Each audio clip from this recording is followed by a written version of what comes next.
Hi, I'm Batsheva Frankel from Overthrowing Education, a part of the Education Podcast Network, just like the show you're listening to now. Shows on the network are individually owned, and opinions expressed may not reflect others. Find other interesting education podcasts at edupodcastnetwork.com. Hey, welcome back. Steve here, and today I'm talking with Dr. Christopher K Slaton.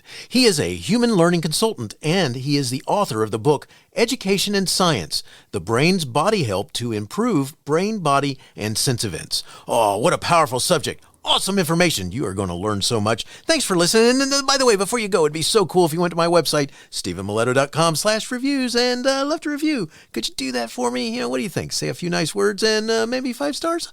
That would be so cool. Thanks for listening. Enjoy the show. It's the Education Podcast, your favorite show, with lots of groovy guests and they share what they know. So crank it up to 10 and let your neighbors know that here's another show with Dr. Steve Miletto. Teaching, learning, leading, K-12. Teaching, learning, leading, K-12. Teaching, learning, leading, K-12. With Dr. Steve Miletto. Christopher K Slaton, EdD, developed the Progressive Investing Institute of Focused Learning in 2000 to study child development through the application of action research, systems thinking, and human science. The applied use of action research with children and parents in crisis led to human systems research as the study of self, other people, and the environment. The applied use of systems thinking led to human systems science as the study of brain, body, and sense events.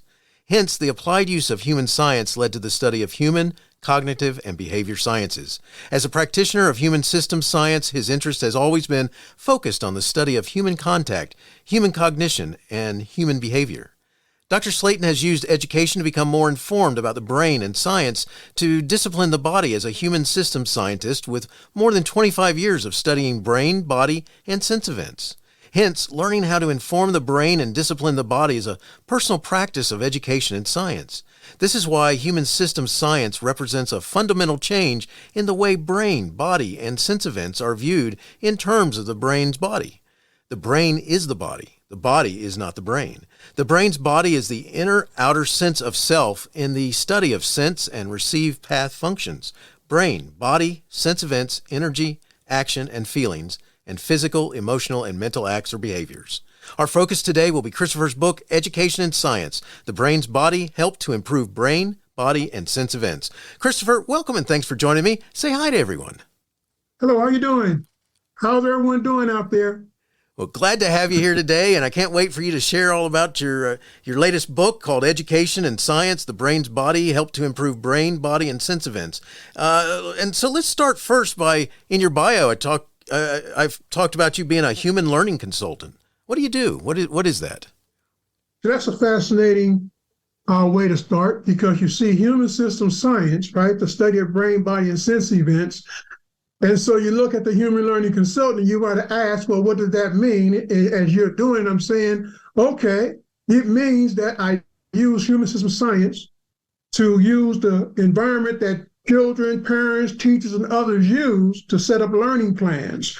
And learning plans that involve contact, interaction, moving through home, school, neighborhood, and workplace networks, so that I can actually deliver a process cycle to a child in crisis or a parent who's trying to learn how to navigate the school system with goals and objectives that lead their child to the workplace from wherever they are. And the motivations is built in there, because you're saying the goal is successfully advance this person through the school system and into the workplace, where they then can increase their opportunities based on those experiences. So the human learning consultant develops a learning plan, and the learning plan is made up of the community, academics, and the sociological factors that may be infringing upon their ability to successfully move through those networks. So the human learning consultant is always talking about how to help you think it through, not what to think. We don't program. I'm there to help them set up a parameter through the experience of experiencing these experiences. These are the results, and those are the feedback loops that they're constantly improving on as they work through their own continuum. Human learning consultant. Excellent. Thank you so much for sharing that. And So we got a lot of stuff that's gonna fit there that I think we're gonna have some good conversation here. Because the first thing I want you to do is you talk about something called a sense event. All right. So I think we got to get that understanding of what that is so that we understand, in combination with you being the human learning consultant, that also understand that part of what we're going to be talking about is what a sense event is. So can you explain that to us? Okay, so that's the interpretation of stimulus response. Because stimulus response, I'm not a behaviorist, but it confused me because, in my opinion, children have to have a process cycle that allows them to change and evolve within the reception of the instructions. So the sense path is a neurological event. So when you look at the child's breath of life experience, that's another way of understanding what a sense path is, because a kid is born into the world, and when the doctor slaps them on the butt, they awaken. But what actually awakens? The feel for the contact. So a sense path, or a sense, is the first step in the experience of self, not the environment, self, because you want that self in there, because when the slap on the butt happened, it connected the brain to the experience. And you don't want to allow children to go through life not understanding that their brain has to be in the lead that transaction, because that's the natural reoccurring phenomenon they're trying to catch back up, because they're trying to get the brain into the lead of that slap, that emotional effect. So the sense, right, is the contact piece that you're extracting from the experience, but within the context of that, the sense and receive path, you have emotion and thought. Not at birth, but that's the effect. Because after you're born, you begin to experience stages of thinking in the sense and receive path. That's a social cognitive event along with the neurologic effect of the experience. Now these two is forward and backward feed. So when I say sense, I'm talking about science. And I'm talking about reestablishing that it's a sense receive process cycle is what I'm trying to establish. So you sense to receive, but it's more emphatic because when I talk about the breath of life, it's easier to understand it as the child sense to feel, to focus the brain, where am I?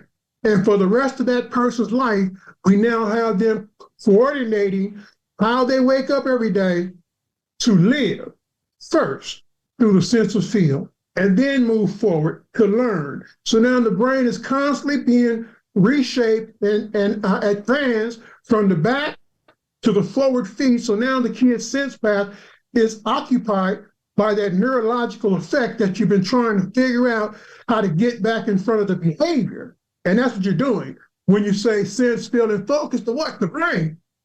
But through your sense of feel for self, because you feel it, you feel you inside your brain's body. And that's what I'm trying to explain. Gotcha. And this, I'm a former teacher, former high school history teacher, former administrator, former high school principal, and now I work with school systems and in public school systems with helping get information to teachers about things that they should be thinking about, and building administrators as well. And I think that this really fits well because some of those events that happen, that like you're talking about in training the brain and how we what happens, can explain a lot about how why you might get a response from a child in a classroom that you weren't quite expecting. I mean, what do you think about that? It's a teaching moment. So that's exactly what I'm moving to, is the fact that you prepare the brain for contact. In working with children, they're like computers. You format that brain so that brain, when it experiences the contact, you're not dealing with awareness, because awareness is an effect that happens after the receive path and the knowledge base is being established. That's awareness of the knowledge. But before that, you have to inform the brain. And informing the brain, those are the sequential information flow into the experience, into the knowledge, into levels of comprehension. And now you have awareness of what? The experience that took place in your sense path that was transferred. And now you're teaching the kid the transfer is the experience that you have to cooperate through, because you can choose And that's what we're talking about in the classroom, a child choosing not to accept the instruction. And so that kid, you're telling that kid, you can choose to refuse to accept the instruction, but you cut off the experience. So now what you have is less awareness for the comprehension of what the instruction was supposed to inform your brain about. So when you ask the question, you're like, wow, because you stopped, because you chose to resist the teacher's contact. And in resisting teacher's contact, when they sent the instruction, you refuse to interact with it. So now you're in the classroom and you're mostly upset because you are like unaware of, well, how do I answer? Well, it's because you didn't focus and settle yourself down and understand that you have to cooperate, because the brain, you have a built-in mechanism that I'm talking about where the brain will say, okay, we didn't like that experience, but that's the reaction. But then the brain has the response behind the reaction because it's informed. So that awareness is part of the information flow too, because it's the forward feed coming back into the sense path that allows you to make mistakes, because we're talking about choice and decision making, in essence. Oh, I love that. That explains a lot, by the way. I wish I'd had a little more information about this when I was working directly with students, because that tells a lot. Because the question that I got to ask now is, so we're talking a lot about the brain, and let's talk about learning about our brain. I mean, what do you think is the most important thing to understand about it that we may not have ever spent any time knowing about? I mean, what do we need to know about our brain? See, that's what I'm talking about. That's why you're right on top of it, in my opinion, Steve, because we have to talk about the brain. No, because you see, you can't, I've had kids who, when they got to me, they were in the 15, 16, and they didn't know what the brain was.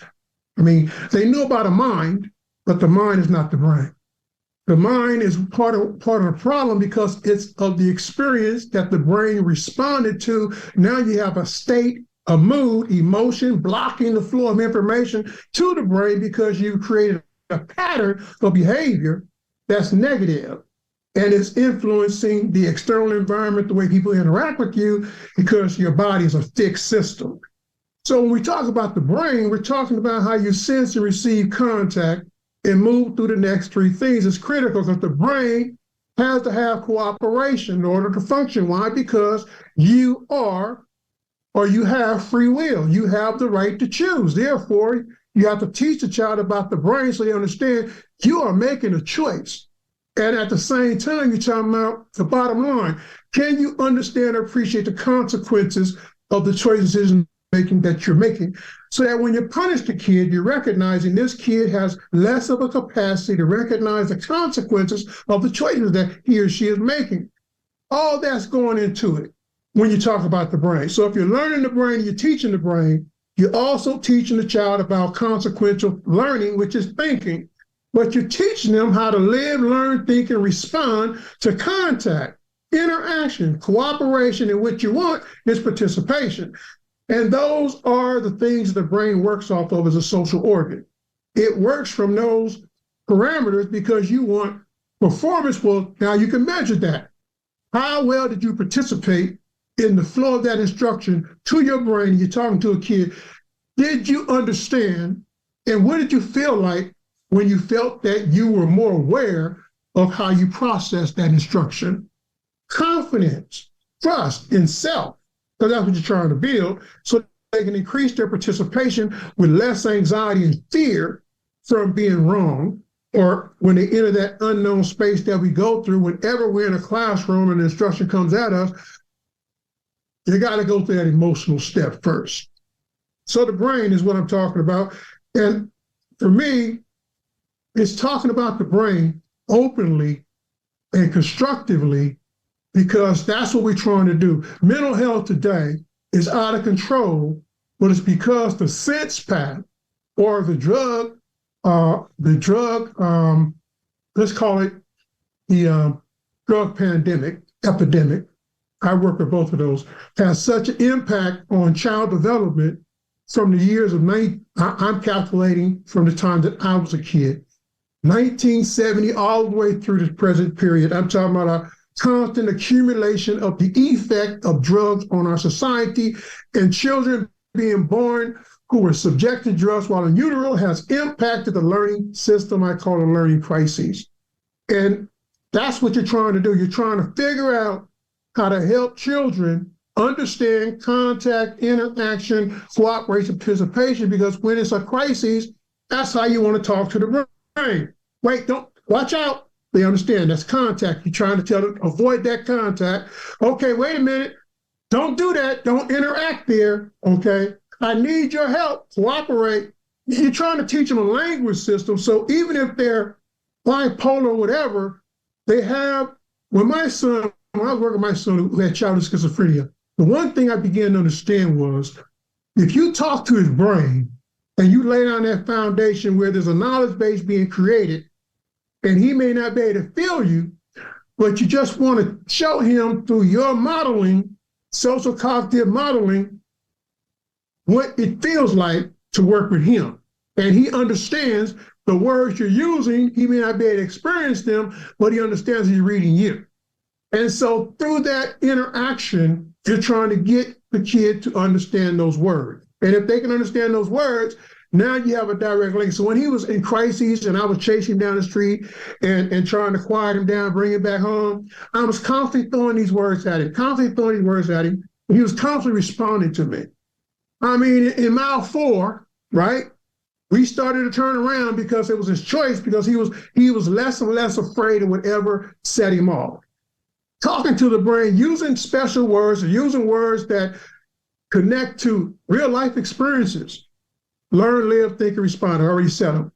But those words are root words that lead into classroom learning, learning in the community, learning in the church, things that other helpers, if it happens to him in society, other helpers can say certain things that would set him and get him more focused than he was, and get him to calm down, cool off, and collect a sense of feel for where he is.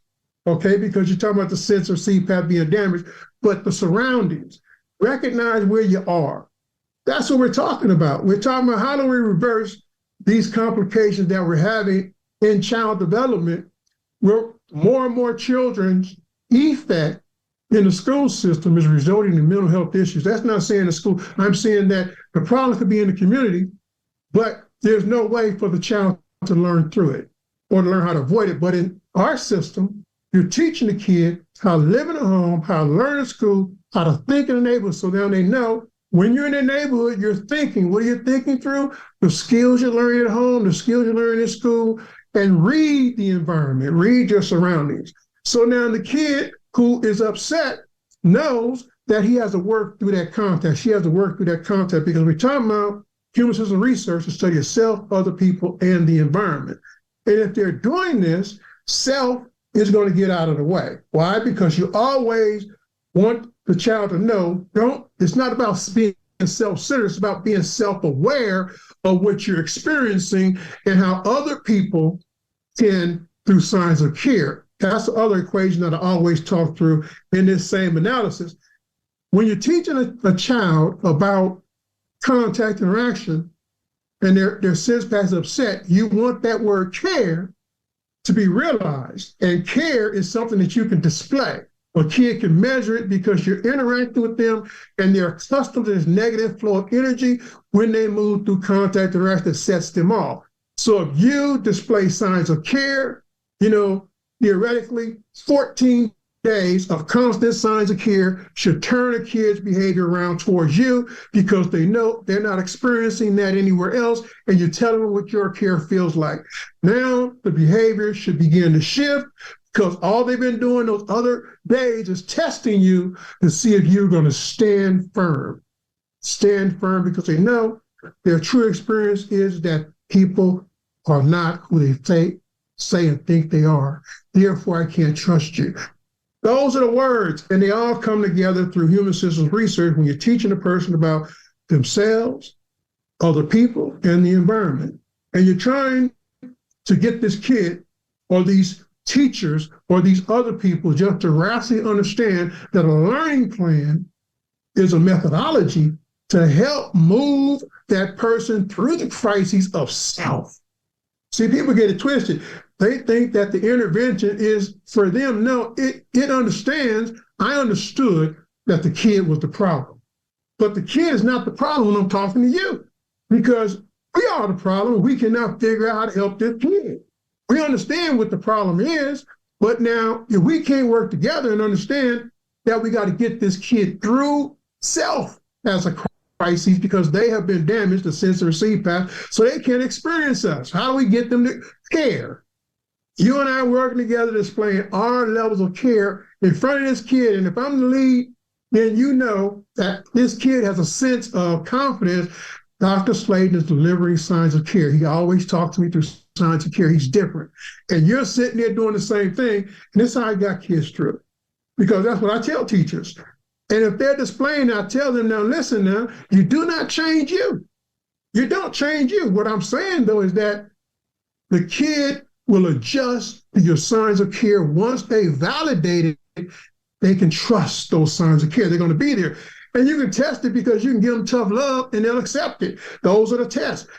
And they're still there with you because they understand that's care, because you establish an identity through allowing them to test your sensibilities to their experience of them, because they're so accustomed to putting people in fear, and they break down and do what they're going to do, and the kid just bounces back because they don't understand the behavior anyway. They don't understand the reinforcer anyway. So they stand firm and they move forward because you're dealing with their state of mind and not their brain.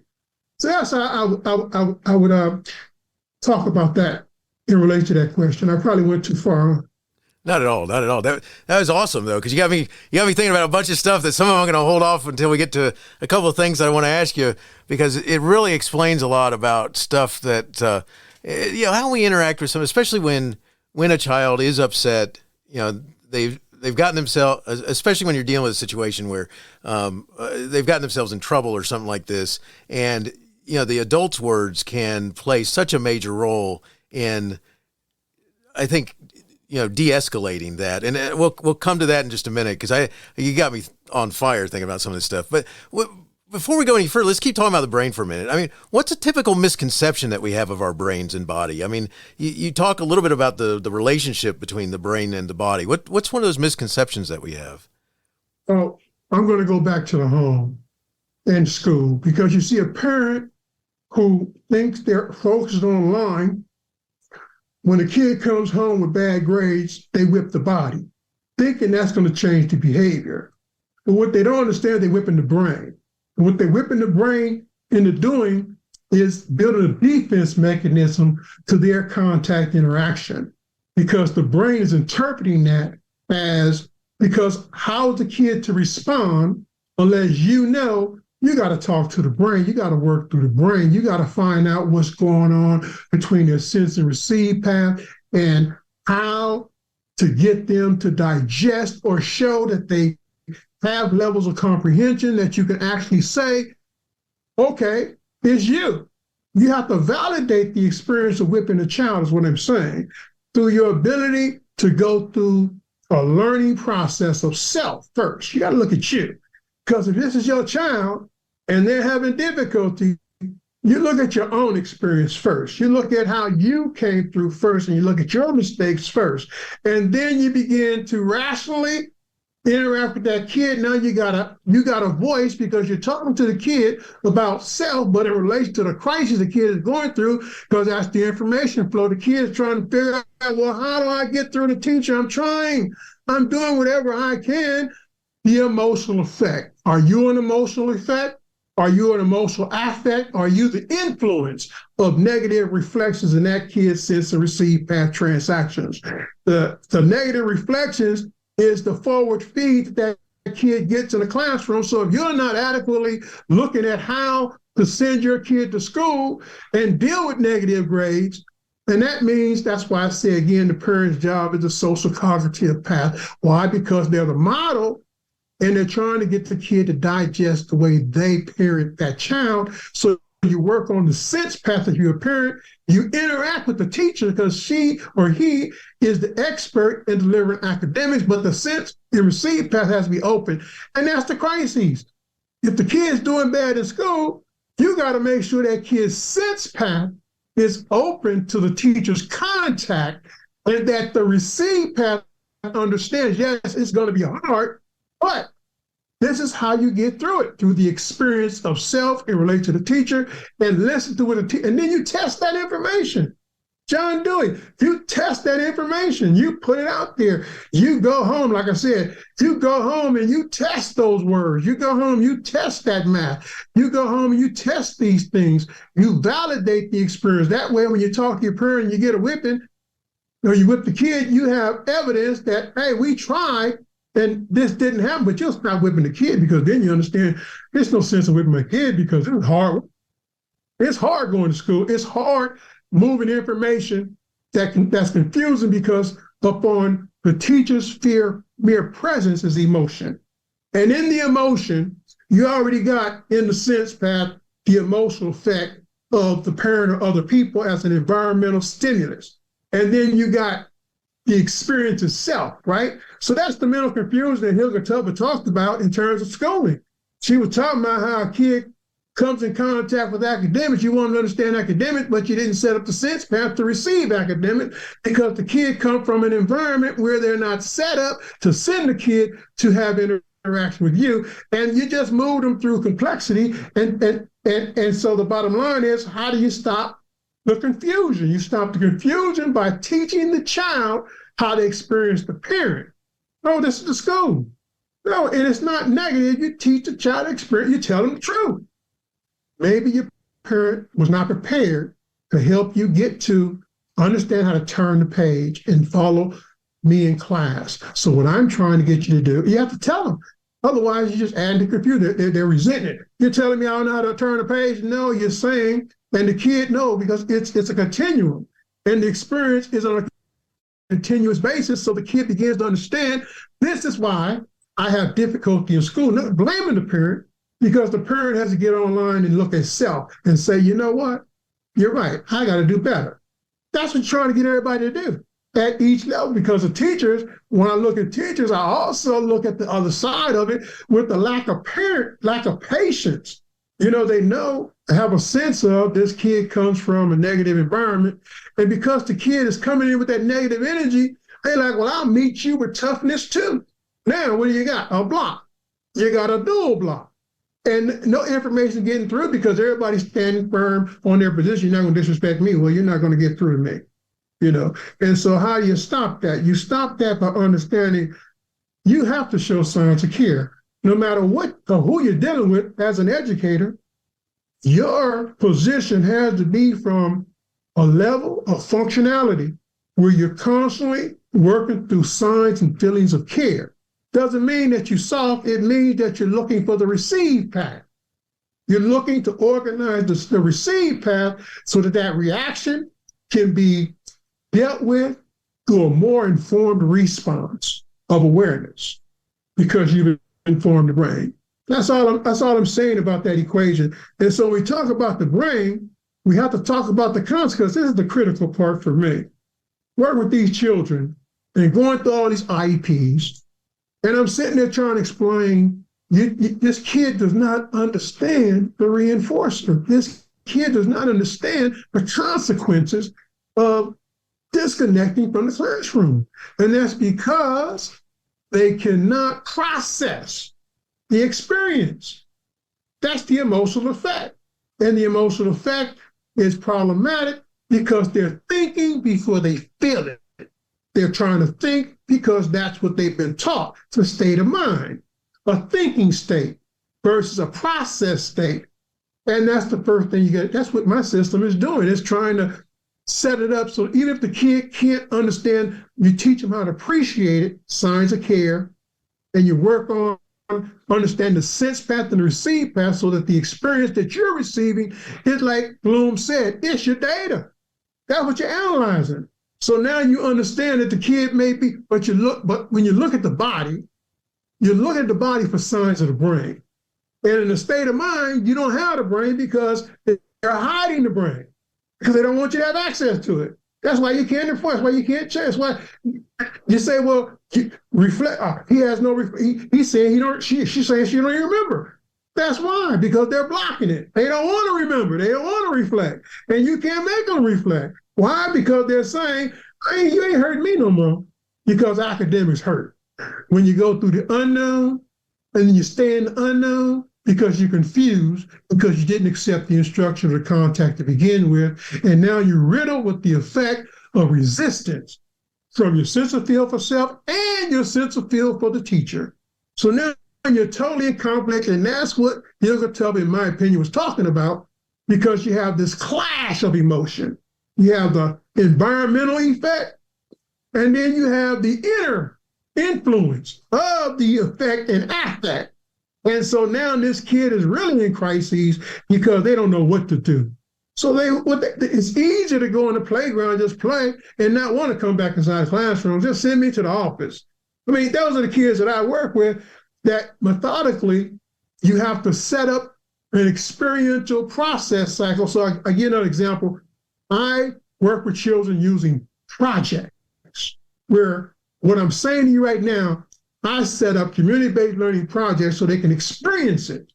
What I'm talking about, outside the classroom, and I set them up in a classroom where I'm teaching them how to receive the instruction.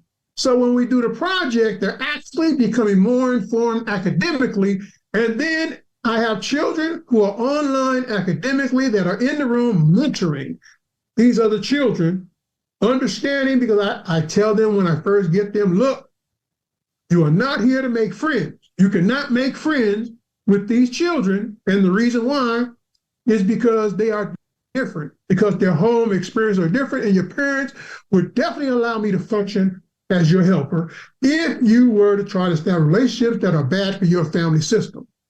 Okay? So you're not here to make friends, you're here to work and learn how to help other children who are less advantaged learn how to move through the school system more effectively. In closing, I've had kids who, in Merced, California, whom were mentors, and when they got threatened by bullies and teasers, these other kids stood firm and backed them up. No physicalities, but backed them up to let them know, no. And that's what you're trying to do. You're trying to make these kids understand how to conform, and how to figure out the school platform, but that's the contact interaction piece.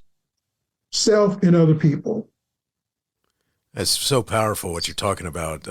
Just have an understanding that it takes time to recognize that when you are trying to reach someone who's pushing back against you, that there might be a reason, and that your words are going to be strong there depending on what their experience has been, whatever that life event has been that may have taught, or something different about not being able to interact in the way in which you want them to. And it's just having spent time in the classroom, having spent time helping people who are in the classroom now, having spent time as someone who you're dealing with the kids who've gotten themselves in trouble, and it's one of those things that one of the most powerful things I've ever experienced is, and you're giving me a sense of understanding why it works, but the idea that you walk into a situation, and I'll give you a real scenario, get called to a classroom, and you go in there, and there's a teacher at one end who's very angry, and at the other end there's a student who's breathing heavy.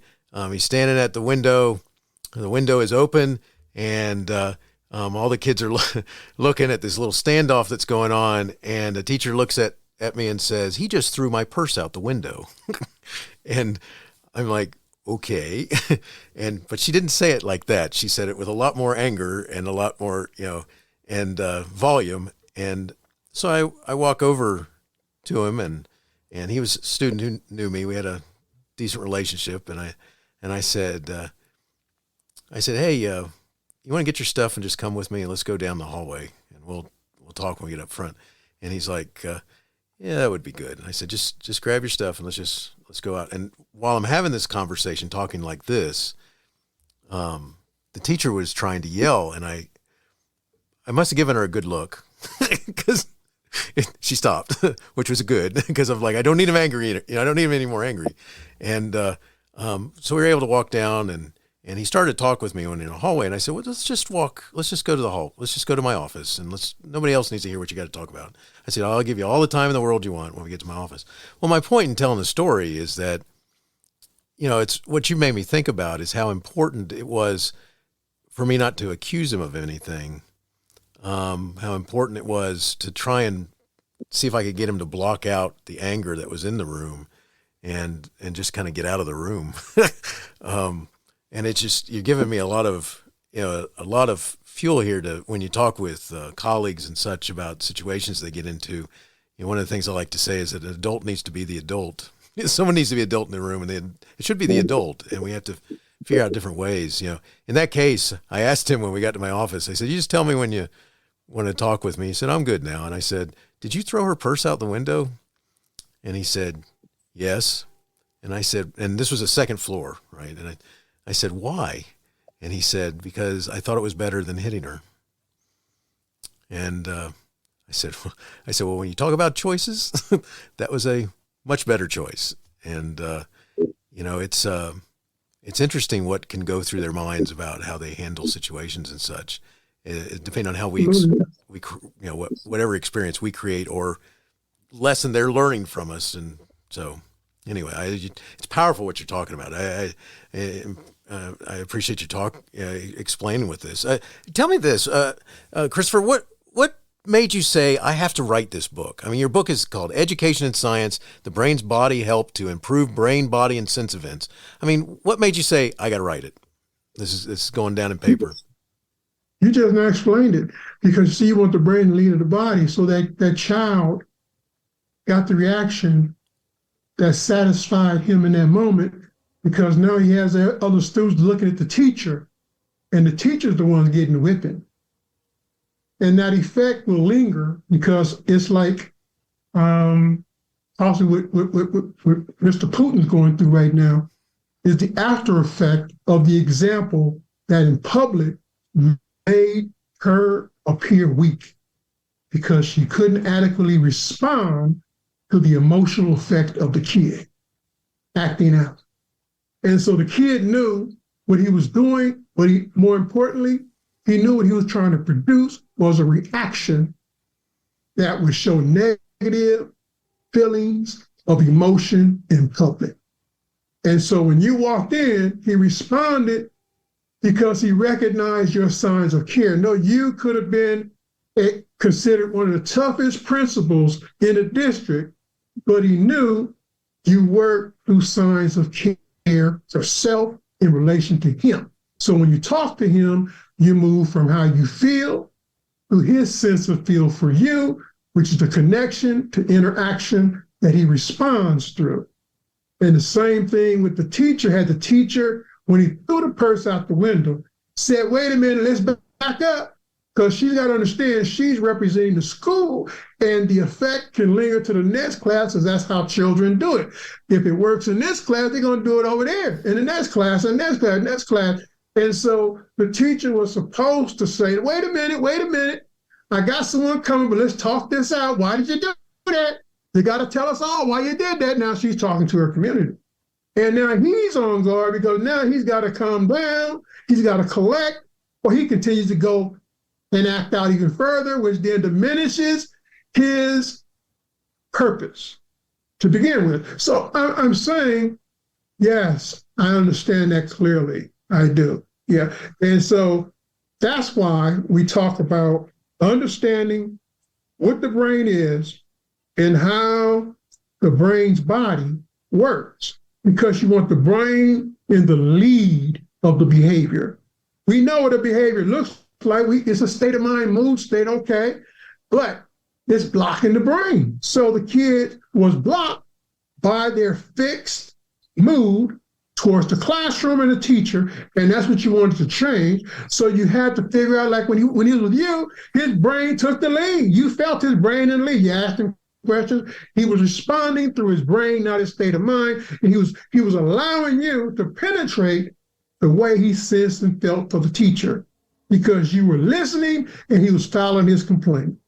And he thought, okay, I'm in trouble, but I'm in trouble for a reason.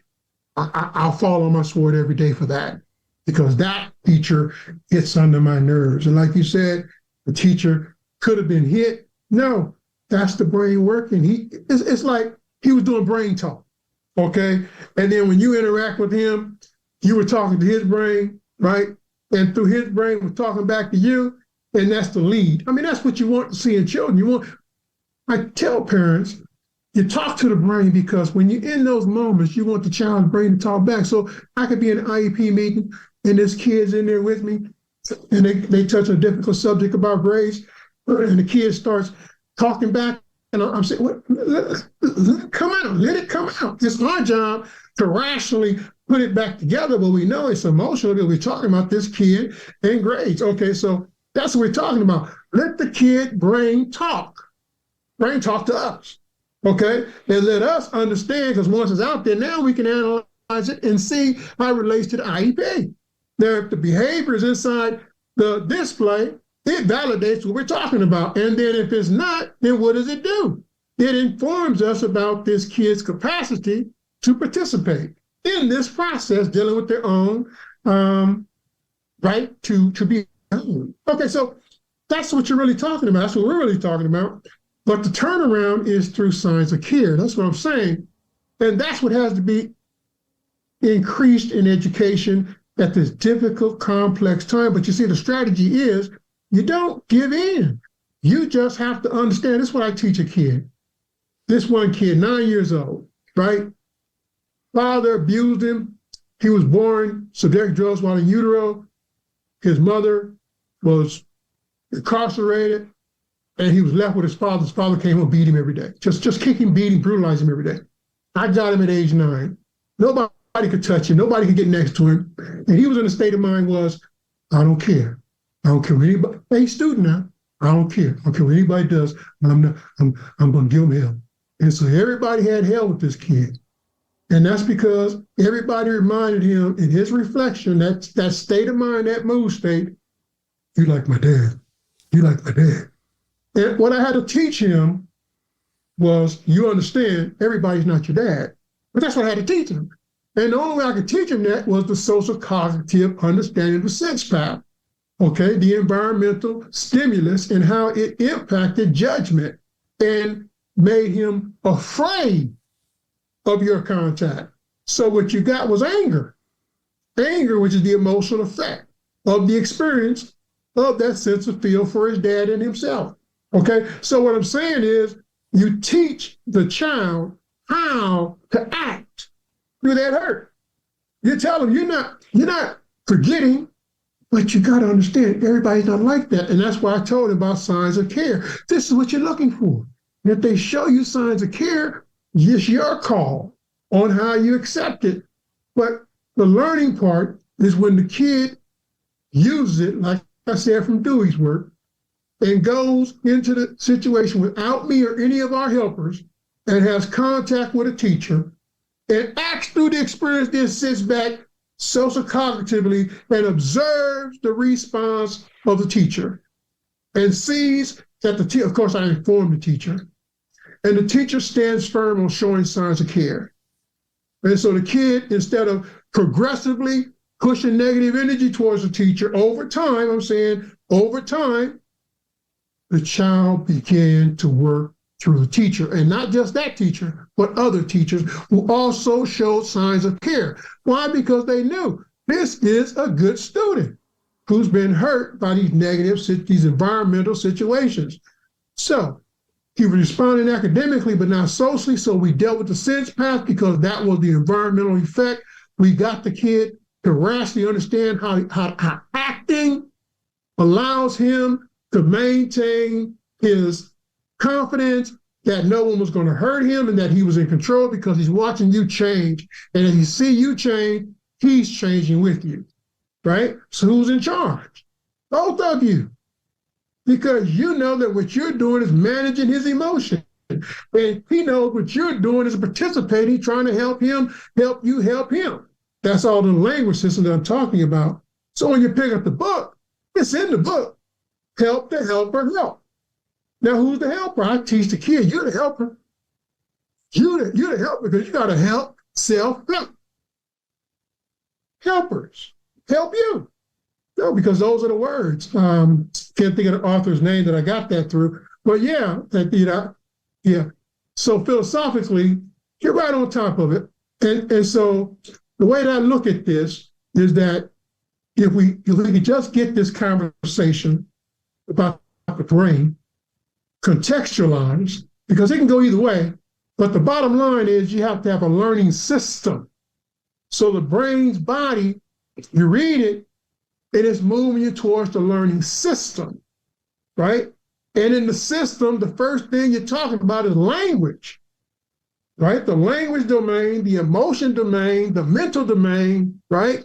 And the physical domain, because those are the first four experiences that you have to move through because you're trying to deal with that emotion. You want the emotion to be after sensory organization.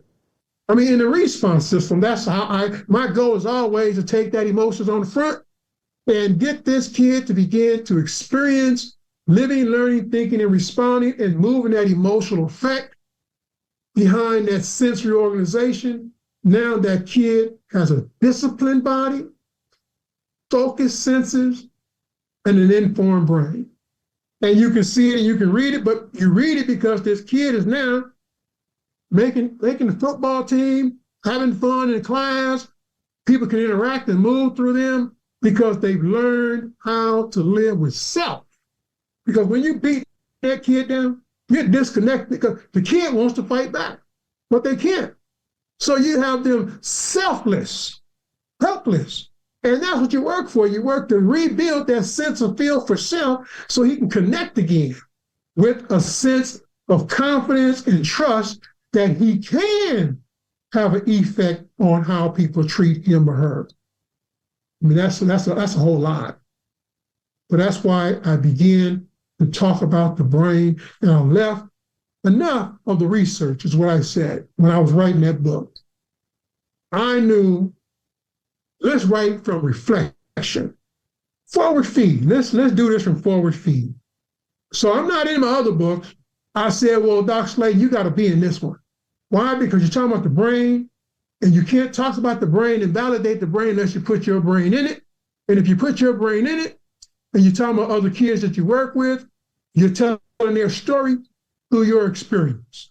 Now, so when you talk about the sense receive path, and you talk about these are all learning experience, and the most important thing is, for me, is that education is an experience.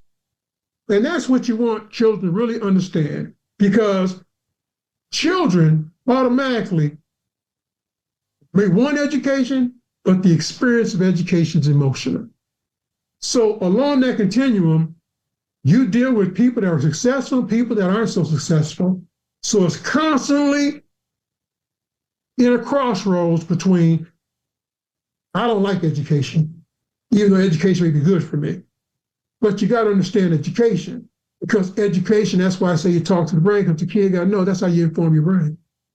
You need education to inform your brain, because once you learn how to inform your brain, then you become an intricate part of self and discovery and all these other things that make you a competent business person. I mean, at the end of the day, because what? You don't want to end up poor. You don't want to end up not having any skill sets. This is all in that continuum that you're moving the kid through when you talk about homeschooling and workplace network, because they understand you're teaching about the workplace. The classroom where this is being done, that's their workplace. So when the kids work with me, that classroom is their workspace.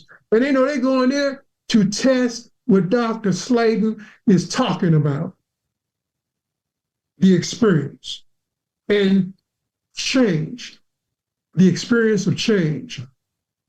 Can I change? Can they change? Can we do this? Can I get through this? How do I measure that? Now, my kids come back, and the way that I do it is like you and I have this conversation. I got kids who, they come to me and they work with me for those first 4 weeks. Wow, they got to go test it. So they go away and they come right back. They go away for 2 weeks and come right back to get more because they testing it. And that's what I'm talking about. That's why when I read Dewey and I looked at the Chicago School, and I looked at how he was using the community as test sites.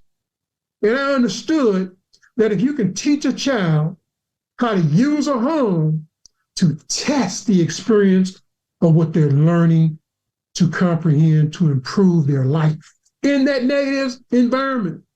so they can feel a sense of help versus selflessness, a sense of how they can help heal themselves in the moment of the crises, and then rely, because the school is a safe place.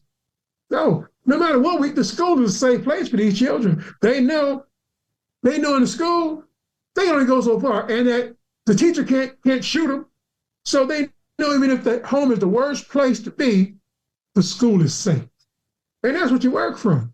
And you teach them that they have to turn around and recognize signs of care when they see it, because that validates their study, that there are better people out there than what they're experiencing over here in their home, in their neighborhood, right?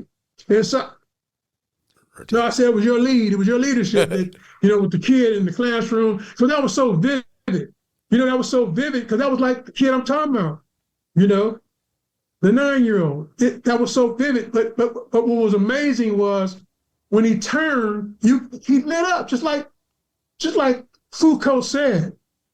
When you act, the brain lights up. You could see the kid light up when he confronted this teacher who he was having so much trouble with, and the teacher received his negative energy and didn't react to it. I'm talking about over a continuum of time where I got the reports, and in these series of weeks and events, as I was watching him as he comes into class, it was lit up. And he started practicing this stuff. He started getting involved in sports. He started doing things inside the culture of the school. And so that was my feedback to let me know it works. When you teach a child how to act through the feelings of hurt, right? And the brain lights up, now the brain's in the lead. And now you got the kid working through their brain, not their body, because before, remember, the kid was moving through his body. His body was what he put in front of you to tell you, better get out of here. I'm going to do that. I'm going to hit you. I'm at the window. Right. You next. That's the fear. Right. They try and increase the fear and tell you better start running because I'm coming. No, when the brain's in the lead of the body, you know how to do that. You talk it through. Plus, the connection is you're teaching them how to interact with teachers. Now, there's teachers that understand it as protecting them, just like the kids inside the class. Teachers protect those kids. Why? Because they understand they've chosen to participate and that they already heard, and it's easy for them to regress, but not when they have signs of care coming from the leaders in the community, the teachers. So you want to teach that kid how to connect, right? And that's what you're doing.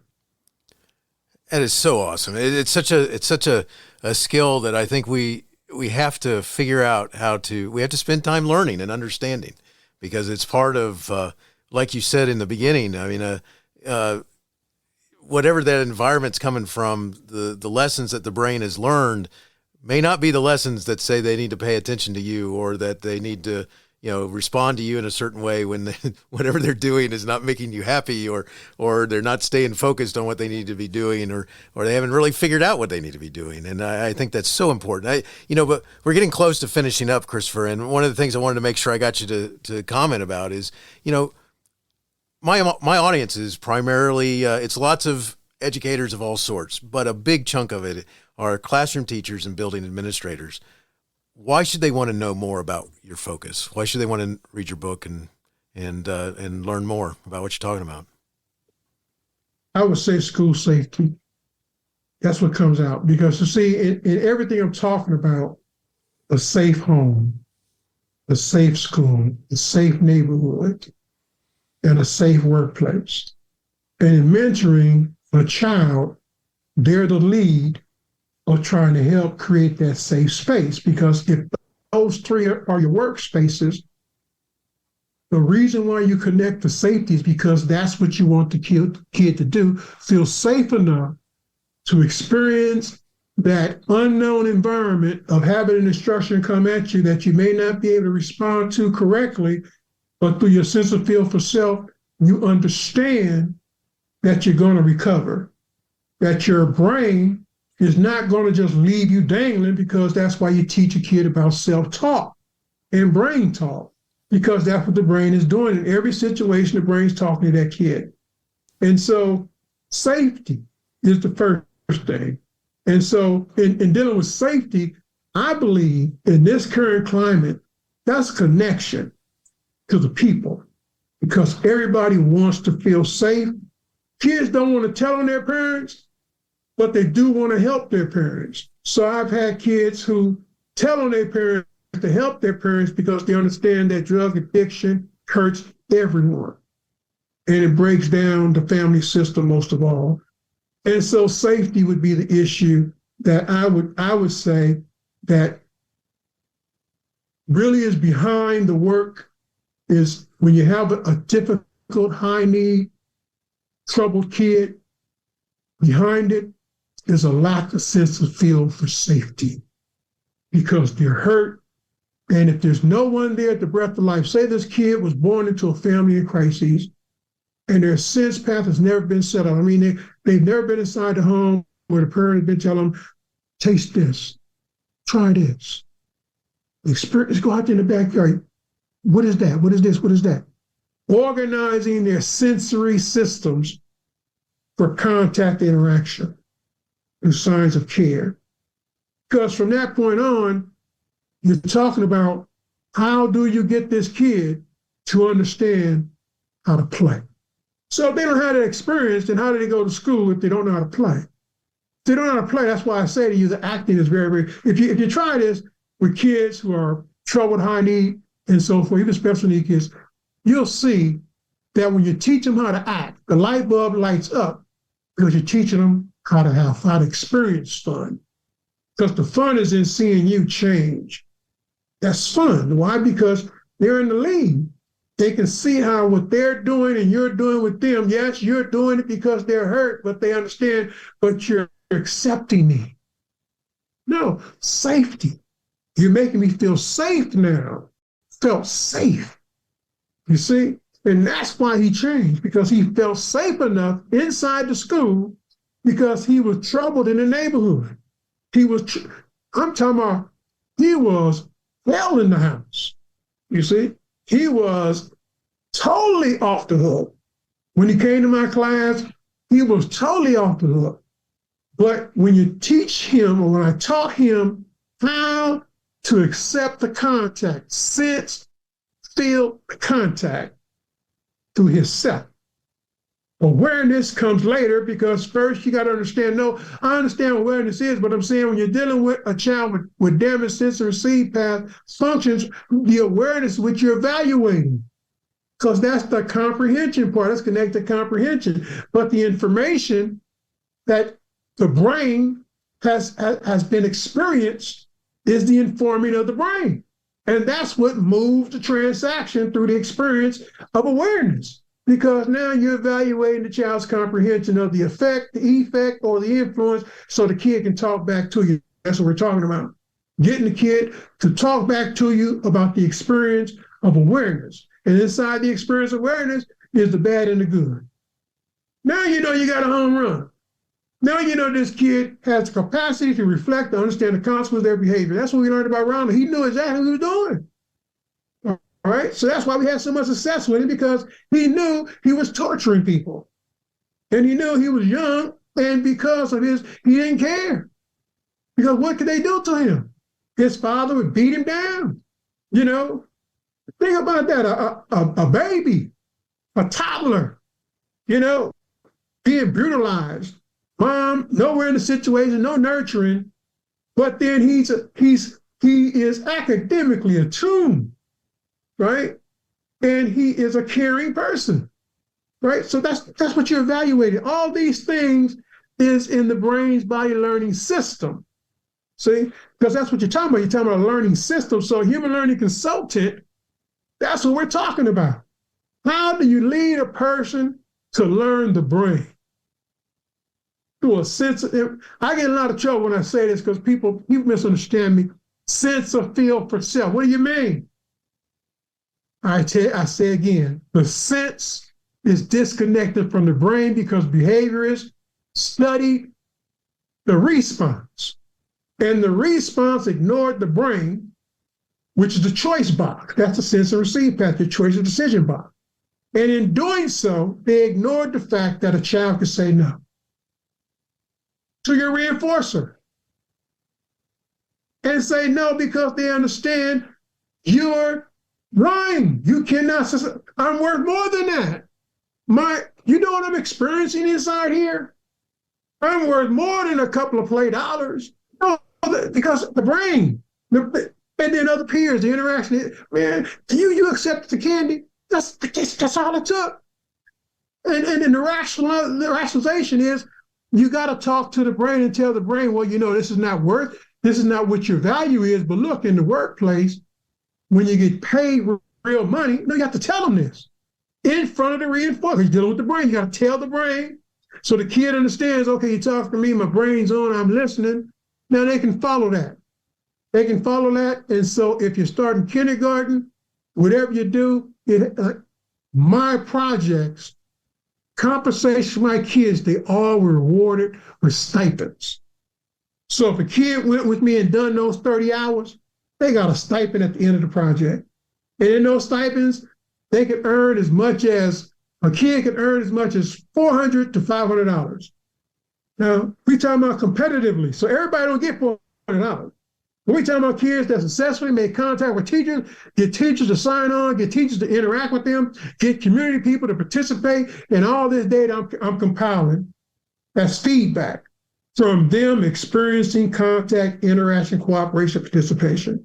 And those kids that couldn't develop the brain's learning system through contact, interaction, cooperation, they still got a stipend, but it was less than, because we got to keep it real, right? So that's reality. If you don't perform, you don't get paid, right? And so that is what we're talking about, a human system learning process. And at the end of the day, you're teaching them how to live.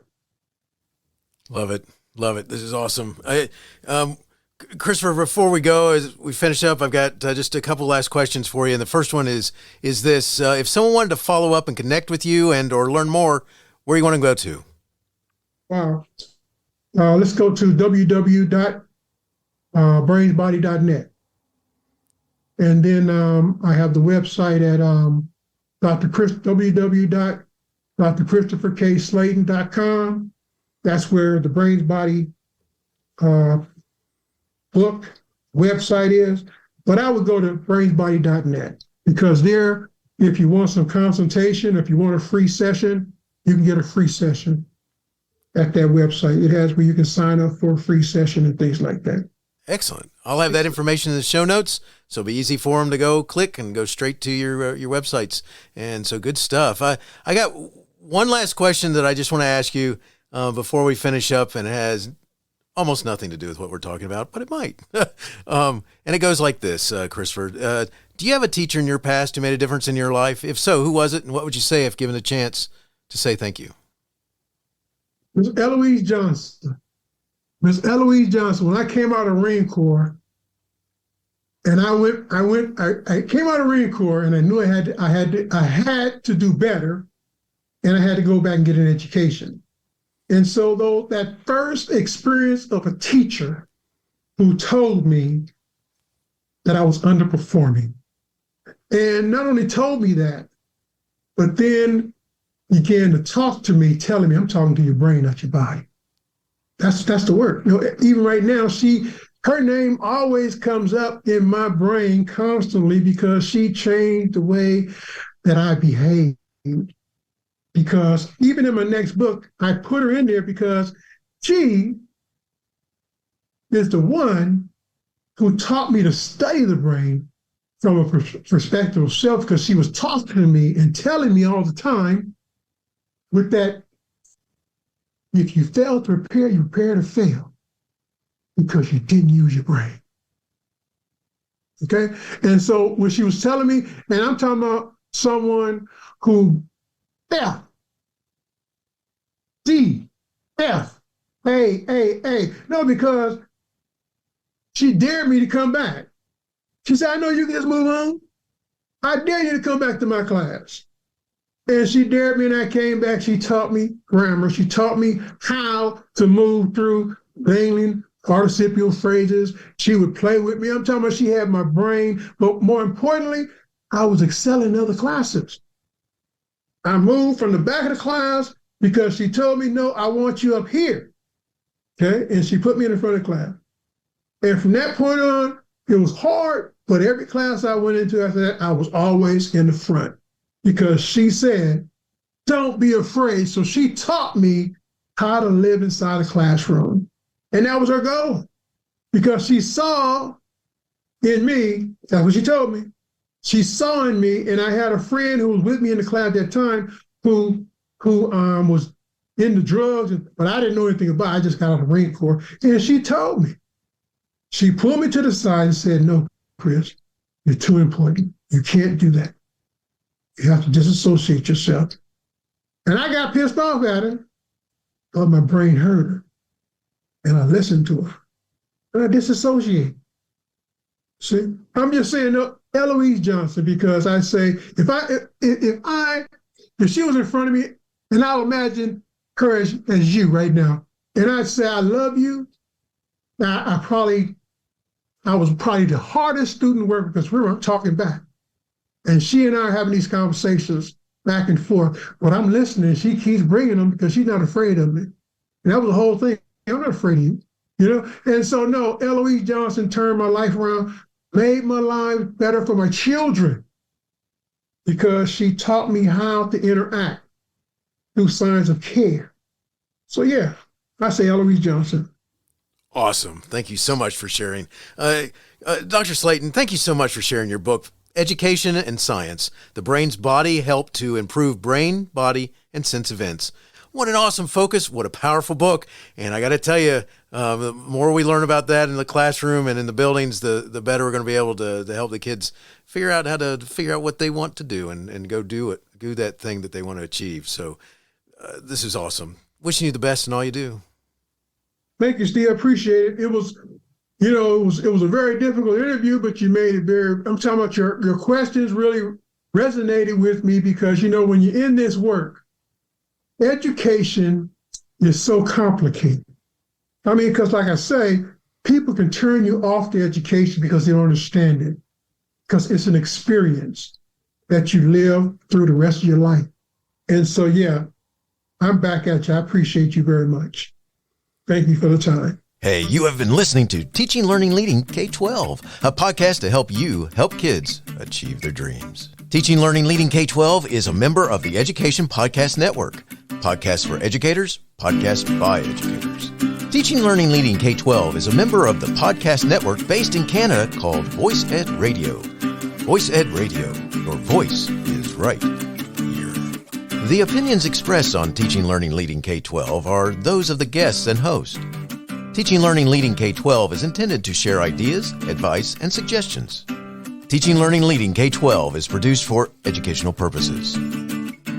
Hey, thanks for listening. It would be awesome if you visited my website at stephenmiletto.com and connected with me, left a review, and listened to more episodes. And by the way, you could also share it with your friends, with your family, and your colleagues.